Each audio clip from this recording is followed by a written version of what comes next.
माझे नाव सर्वज्ञ सचिन आबादार आहे। मी आता 7वी मध्ये शिकते। माझ्या शाळेचे नाव जिल्हा परिषद प्राथमिक शाळा सावरगाव आहे। थीमचे नाव आत्मनिर्भर भारत ज्ञान प्रणाली। नमस्कार, माझे नाव गुंजन आनंदराव वाघमारे। मी आता 7वी मध्ये शिकते। शाळेचे नाव जिल्हा परिषद प्राथमिक शाळा सावरगाव आहे। मित्रांनो, आपण पाहतो की दुधाचे भाव किती वाढलेले आहेत। जर आपल्याला भेसळयुक्त दूध मिळत असेल तर काय करायचे याचे आम्ही काही प्रात्यक्षिके देत आहोत। एक काचपट्टी घ्या, त्या काचपट्टीवर एक दुधाचा थेंब घ्या। दुधाचा थेंब घेतल्याच्या नंतर काचपट्टीला तिरकस करा, जसा की तो दुधाचा थेंब ओघळून जाईल।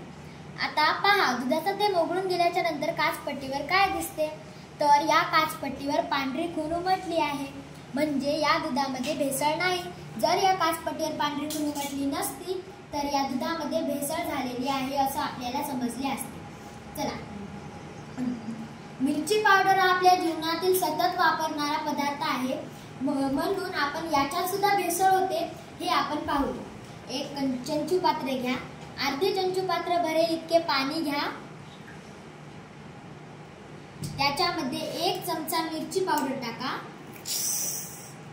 मिरची पावडर घ्या, त्या मिश्रणाला ढवळा। आता त्या मिश्रणाला ढवळल्याच्या नंतर काय दिसते,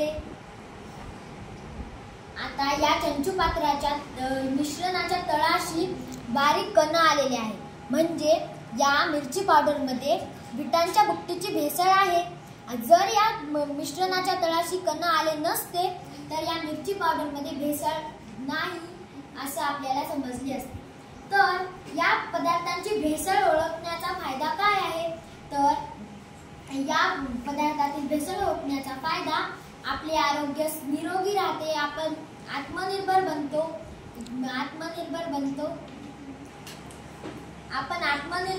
आपले स्वास्थ्य चांगले राहते।